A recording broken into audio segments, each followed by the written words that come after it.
Dans quel monde vivons-nous? Dans quel monde vivons-nous? Dans quel monde vivons-nous? Dans quel monde vivons-nous? Soyons honnêtes avec nous-mêmes. Nous vivons dans un monde de quoi? D'argent, de violence, de sexe, de mensonges. Tout le monde court après quoi ici-bas? L'argent, le dieu des non-croyants. N'y a-t-il pas beaucoup de personnes qui ont été kidnappées pour l'argent? N'y a-t-il pas beaucoup de personnes qui ont été tuées pour l'argent? Ces objets de fer et de papier, car c'est ce qu'ils sont. Nous y avons attaché beaucoup trop d'importance, sans nous rendre compte que viendra un jour où ils ne nous serviront plus à rien. Tout le monde aujourd'hui fait sa vie en croyant être immortel, car c'est plus ou moins le cas. Qui pense vraiment à la mort? Qui se dit un jour « je ne serai plus là » en y pensant sérieusement? Nous vivons et travaillons que pour une chose, les biens de cette vie d'ici-bas. Mais où sont nos provisions? Où sont nos provisions pour la vie de l'au-delà? Quand vous partez en voyage dans un autre pays, déjà à l'avance, vous réservez vos billets de transport, vos chambres d'hôtel, vous mettez depuis plusieurs mois de l'argent de côté. Il y a toute une préparation, n'est-ce pas? Et pour combien de temps? Combien de temps durera ce voyage? Une semaine? Un mois? Mais il y a toujours un retour. Mais gardez bien constamment à l'esprit qu'il y a un voyage auquel il n'y aura pas de retour. Et cette fois, pas d'amis ou de famille qui viennent avec vous, pas de téléphone pour appeler au secours en cas de problème, rien que vous enfermé dans cette boîte. Car fuyez-la autant que vous voulez, vivez sans y penser autant que vous voulez, la mort nous frappera tous. Quand allons-nous mourir? Dans 50 ans? Dans 20 ans? Ce jour viendra, oui. Mais si ce jour était demain? Accident de voiture, arrêt cardiaque, chute mortelle, peu importe. Êtes-vous prêt à faire ce voyage? Avez-vous préparé ce qu'il vous faut pour le présenter à votre Seigneur? Car ce jour viendra bien plus vite que vous l'imaginez. La mort que vous fuyez va certes vous rencontrer. Ensuite vous serez ramené à celui qui connaît parfaitement le monde invisible et le monde visible, et qui vous informera alors de ce que vous faisiez. Imaginez-vous enfermé dans cette boîte sous terre, cloîtré sans que personne ne puisse vous aider. Et les deux anges apparaissent devant vous. Et là vous avez maintenant la certitude que le prophète avait dit vrai. Et vous vous posez la question, qu'ai-je fait de ma vie? Qu'ai-je fait sur terre? Vouloir m'acheter une maison? Vouloir m'acheter la dernière Mercedes? Qu'ai-je fait? Quand ai-je remercié celui qui m'a donné mon père, ma mère, ma nourriture, ma santé? Comment ai-je pu être aussi bête pour ne pas agir avant avec tous les avertissements de notre prophète? Pourrais-je seulement revenir en arrière pour prier un peu plus? En y réfléchissant bien, qu'est-ce que 5 minutes de prière dans une journée comparé aux heures que j'ai passées sur ces sites interdits, sur ces heures passées au cinéma, au casino, en boîte de nuit?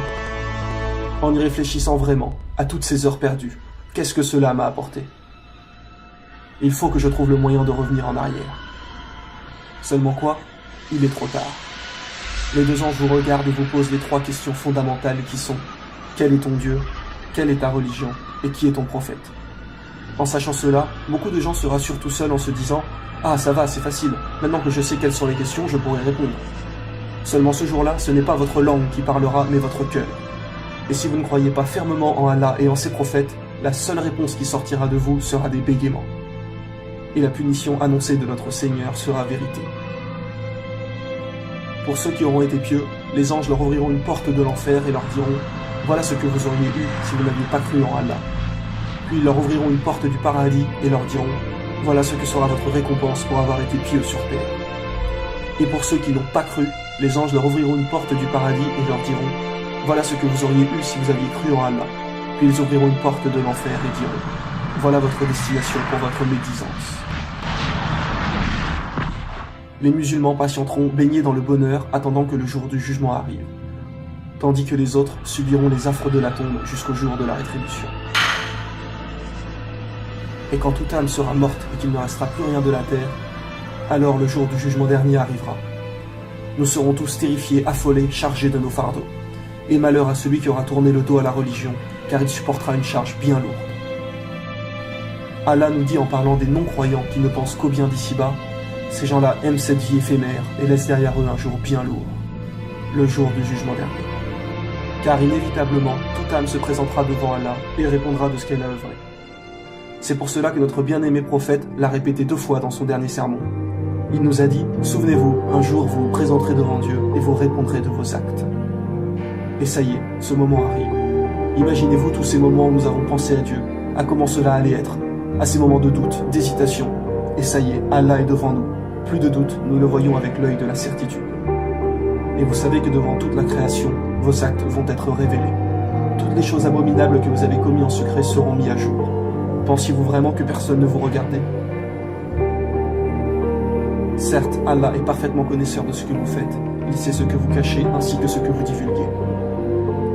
Ce jour-là, nous serons tous réunis, personne ne se reconnaîtra. Les gens s'interrogeront entre eux, et alors viendra la balance avec vos livres et la pesée de vos actions. Car tout au long de votre vie sur terre, 2 anges ont inscrit chaque fait et geste que vous avez commis. Et les non-croyants diront alors, « Malheur à nous, qu'est-ce que ce livre qui n'oublie aucun petit ou grand péché ?» Il y aura bon nombre de péchés que vous-même auront oubliés, mais que notre Seigneur, lui, n'oublie pas. Ce jour-là, nul refuge pour vous, et vous ne pourrez point nier vos péchés. Tout se retournera contre vous, votre corps dira ce qu'il a fait, vos proches, qui ne vous reconnaîtront plus, diront ce que vous leur avez fait. Donc comportez-vous toujours de la manière la plus convenable possible avec les autres. Notre bien-aimé prophète a dit, ne blessez personne afin que personne ne puisse vous blesser. Celui qui aura fait le poids d'un atome de mal le verra, et celui qui aura fait le poids d'un atome de bien le verra également. Et celui dont les bonnes actions pèseront lourd dans la balance, nulle crainte à son sujet. Et celui dont les bonnes actions seront légères, alors malheur à lui, car l'enfer sera sa récompense. Une fois la pesée faite, viendra le passage qui vous mènera à l'enfer ou au paradis, selon ce que vous avez œuvré sur terre. Ce passage se nomme le Sirat.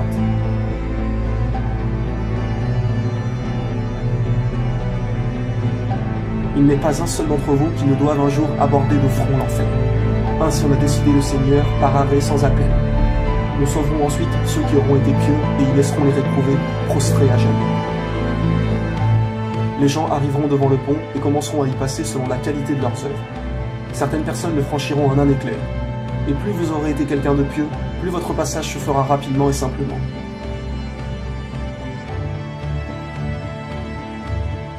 Mais inversement, si vous n'avez pas cru, plus vos mauvaises actions seront nombreuses, plus il vous sera difficile de traverser. Le bon se trouve dans l'obscurité la plus totale. Les croyants auront une lumière qui les éclaireront selon leurs œuvres. Donc le pieux musulman n'a aucune crainte à se faire. Sa lumière sera grande et lui éclairera bien le passage. Pour certaines personnes, celle-ci sera faible et s'éteindra par moments, tandis que d'autres n'en auront pas du tout. Les crochets attraperont les mécréants et les feront chuter dans le feu de l'enfer.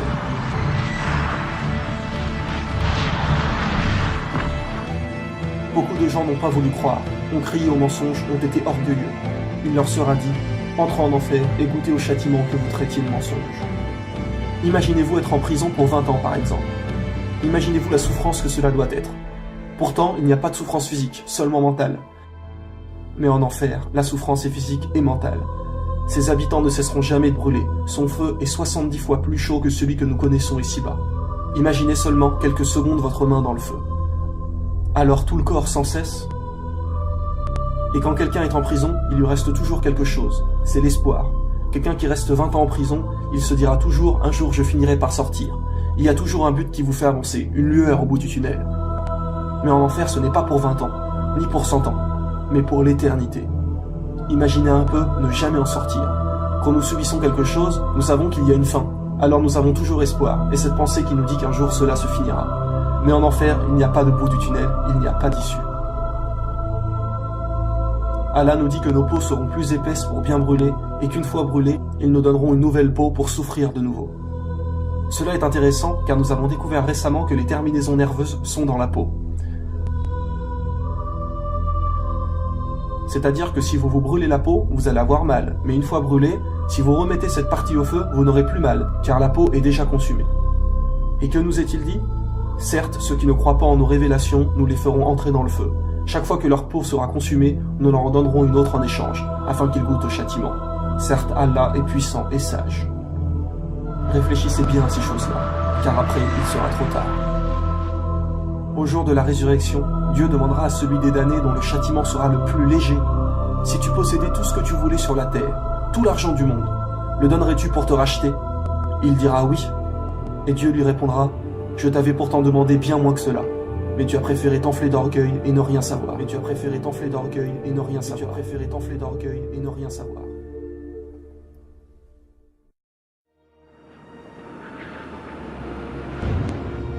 Quant aux croyants, une fois le pont du Sirat franchi, ils se retrouveront avec les prophètes et le dernier Mohammed devant les portes du paradis. Le prophète Mohammed arrivera devant ces portes, et l'ange qui se trouve derrière demandera « Qui est-ce » Et le prophète répondra « C'est moi, Mohammed ». Et l'ange répliquera « J'ai ordre de n'ouvrir qu'à toi, car notre bien-aimé prophète sera le premier à franchir les portes du paradis. » Suivront ensuite tous les autres prophètes. Et sachez bien que certaines portes du paradis sont destinées à ceux qui excellent dans certaines œuvres. Par exemple, il existe les portes du jeûne. Oui, seuls ceux qui ont jeûné pourront y rentrer et savourer les délices qui s'y trouvent. Ce jour-là, on appellera les jeûneurs, et ceux-ci y rentreront. Ensuite, les portes se fermeront, et plus personne ne pourra jamais les franchir. Sachez qu'aux portes du paradis se trouvent 2 sources d'eau. Chaque personne en boira avant d'entrer. La première source vous fera devenir grand et beau, et vous demeurerez tous à l'âge éternel de 33 ans. La deuxième source vous retirera de vous tout mauvais sentiment. La jalousie sortira, l'orgueil, la fierté, le mensonge, la violence, etc. pour ne laisser place qu'au bien. Hâtez-vous vers le pardon de votre Seigneur et vers un jardin large comme les cieux et la terre. Préparez pour ceux qui craignent Allah. Rien que l'odeur du paradis peut se sentir à une distance de 100 années de marche. Imaginez-vous devant ces immenses portes qui s'ouvrent pour vous. Les portes du paradis sont très larges.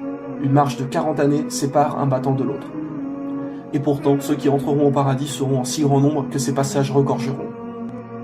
Vous voilà franchir ces portes, où vous entendrez les anges vous dire « Paix sur vous, entrez au paradis pour y demeurer immortel. Vous ne subirez plus jamais aucune difficulté. » Derrière ces portes, la maladie n'existe plus. Le trop froid n'existe plus, le trop chaud n'existe plus. Vous ne serez plus jamais triste, plus jamais stressé. Vous n'aurez plus jamais mal nulle part, ne serait-ce qu'un fourmillement dans les pieds. Aucun ennui, aucune lassitude. Les gens auront leur domaine à eux, immense. Quoi qu'il arrive, vous ne pourrez jamais être triste et vous obtiendrez tout ce que vous désirez. Allah, notre Seigneur, nous demandera ce que nous voulons. Il nous suffira simplement de demander. La nourriture du paradis ne sera pas la même qu'ici-bas. Tout sera d'un goût les plus parfaits. Des choses que nous ne pouvons même pas imaginer. Lorsque vous rentrerez, on vous sera dit « Voici le jour qui vous a été promis. » Élancez-vous vers le pardon de votre Seigneur et vers un jardin large comme le ciel et la terre, préparé pour ceux qui auront cru en Allah et en ses prophètes. Telle est la grâce d'Allah, il la donne à qui il veut. Allah est le maître de la grâce incommensurable. Allah nous a dit également dans le Coran, et voilà l'énorme succès. Le paradis contient tous les aspects du bonheur spirituel et corporel. Vous y trouverez ce que vous désirez, vous obtiendrez ce que vous demanderez. Voilà la description du paradis qui a été promis aux pieux. Il y aura là des ruisseaux d'une eau jamais malodorante, et des ruisseaux d'un lait au goût inaltérable, et des ruisseaux d'un vin délicieux à boire, ainsi que des ruisseaux d'un miel purifié. Et il y a là pour eux des fruits de toutes sortes, ainsi qu'un pardon de la part de leur Seigneur. Gardez bien en tête qu'il ne s'agit là que d'un minuscule échantillon de ce que vous trouverez au paradis, et que Allah ne nous a dévoilé qu'une infime partie de ce qui s'y trouve. Mais notre Seigneur nous a bien précisé « J'ai préparé pour mes pieux serviteurs ce que nul œil n'a jamais vu, ce que nulle oreille n'a jamais entendu et ce que nul cœur ne peut imaginer. » Ne troquez pas votre vie éternelle pour la vie éphémère. Notre bien-aimé prophète a dit « Au jour du jugement, il y aura 70 000 personnes qui passeront sans épreuve, châtiment ou jugement. Ceux qui auront été les plus pieux. Alors gardez toujours à l'esprit, qu'en est-il des autres ? La vérité conduit à la piété, et la piété conduit au paradis.